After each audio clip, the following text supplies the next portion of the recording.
It's all okay.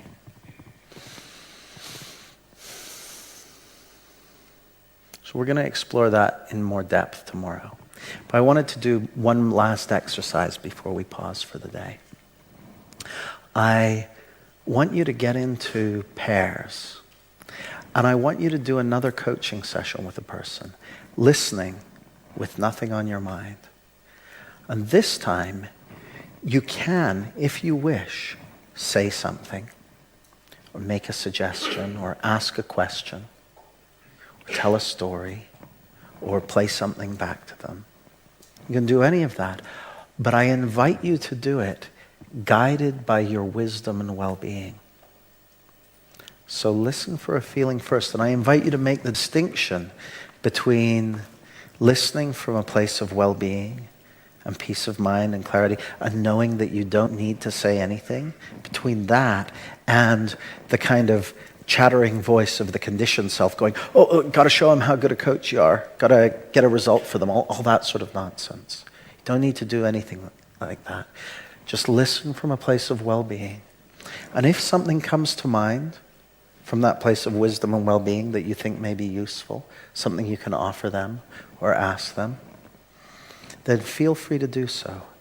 But do it slowly and from a place of staying in connection with that wisdom and well-being. Does that make sense? We're going to go 8 minutes each way, and then I'll see you back here in 16 minutes. Go.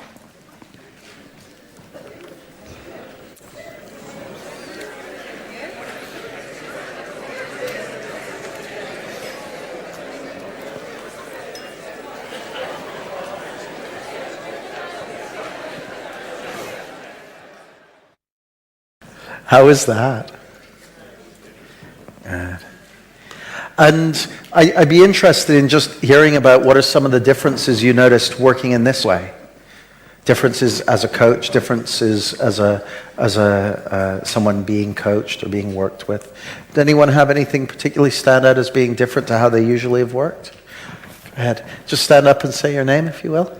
I'd answered the question before you finished your sentence, so I don't know if I'm actually answering the question.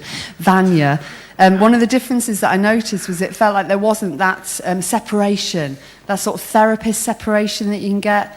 Sometimes there was just a feeling of an absolute flow of travelling somewhere together, an exploration together, and I love that because it feels like it just opens me, opens them.